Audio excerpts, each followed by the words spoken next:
just turning up, and the crowds are pouring in. Okay, and there's a lot of anticipation for this movie because essentially it's sort of like setting a platform, okay, for collaborative efforts between Afro-Caribbean community and also Nigerian directors, movie makers, actors and actresses.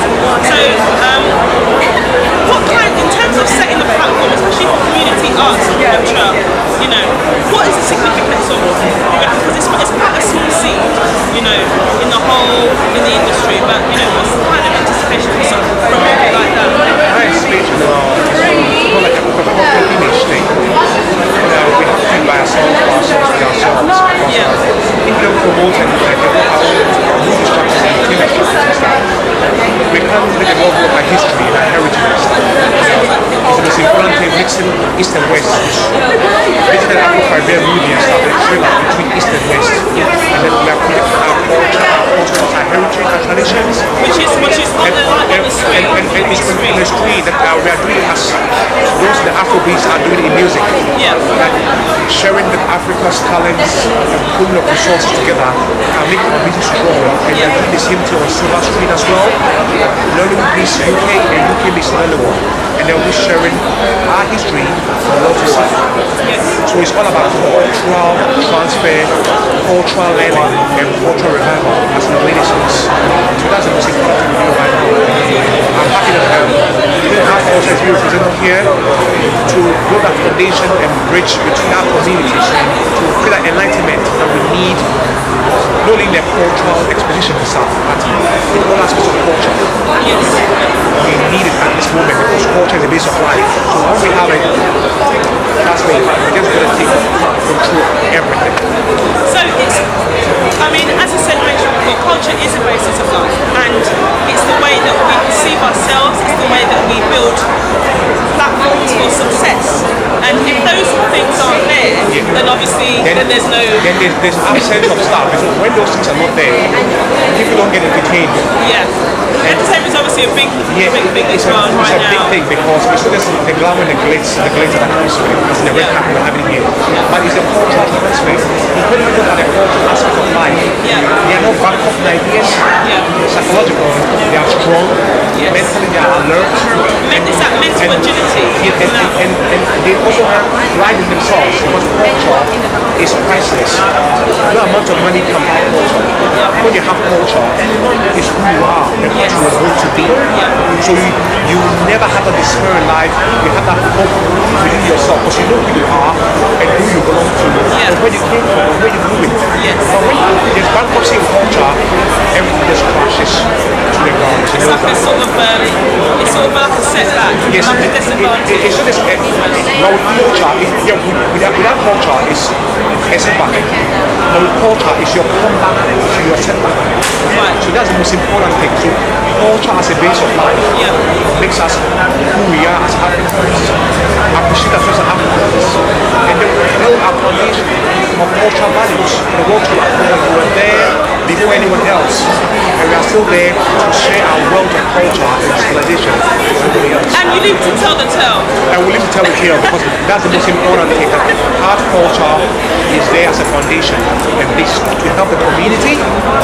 That we should just have that faith and believe that they're going to help us inspire us through cultural events and cultural strength. That we will build the numbers together, and then hey, we live to tell the tale. So, you know, one of the new things that is obviously being represented on the screen is Afro-Caribbean culture. So, how do Africans relate, or how do they, you know, what's the kind of outlook in the collaborative effort when it comes to representing or experiencing Afro-Caribbean culture? Yeah. I know that Jamaica has got a lot of exposure at the moment, a massive export for culture. You say, well, reggae consciousness, you know, there's a whole wealth of culture around that. So it's just a continuation because we're learning sides from each other. We're learning things from each other as the various culture transfer. Yes. So the African culture is being influenced highly by the Caribbean culture as well, really reggae or soca or calypso and music, but in art and poetry and movies as well. So we learn from each other, and we build bridges together. We have to build a platform because we are the same shared ancestral lineage. Yes. So it's a cultural heritage that's continually solved. Yeah.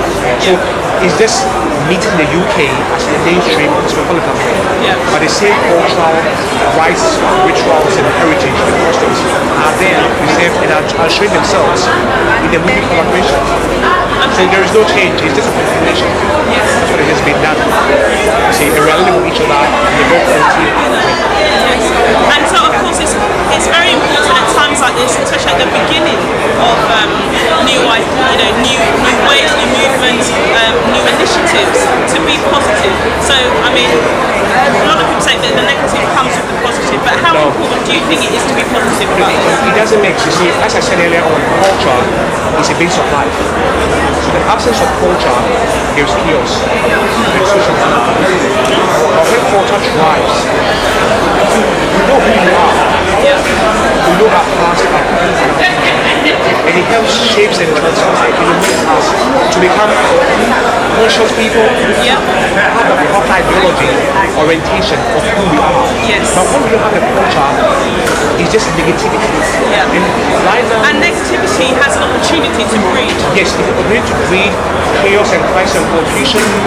People having post-ancestral depression of don't know who they are. Which is PAD. PAD, PAD for short. Yeah. And we have issues like a social breakdown that people don't appreciate themselves. And there's a bit of a cloud of judgment. Yes, and it's the value factor as well. Yes. It's not valuing the work that people are actually doing, able because to do. we don't see the history and the mystery as a gift. We see it more like a liability. Instead of seeing it as an asset. Yes. That's well So that is the most important thing that we need right now as a showcase of Africanness in the world. As a form of renaissance, as a revival, that you can learn from us as you did with our forefathers over 12,000 years ago, acting on Imhotep and Nubilis and stuff. Yeah. And we just keep the same traditions going on, keeping the cultural vibes and flow, Yeah. moving from generation to generation, and then being who we are, and then being something else. But we have to do it by ourselves, with ourselves, and for ourselves, to achieve that purpose. But we're doing it tonight, and we're doing it every day. Okay, thank you so much. I think these are very crucial points that you've made, obviously, and especially on a night like this. I mean, it couldn't be ever more significant. So we're just looking, hopefully, to follow. Hopefully, a project like this follows on nicely and gives people some inspiration, and we've seen more great work to come. And of course, the principles that you've mentioned about the importance of cultural engagement. Hopefully, we can see that played out a bit more in our everyday experiences. Yes, because culture is just a base of life, but culture is priceless. It's bigger than the work of art. Without the culture, no tree can put its roots. So with culture, every tree can put its roots to feed, to breathe, and to live. Okay, thanks ever so much. Thank you so much for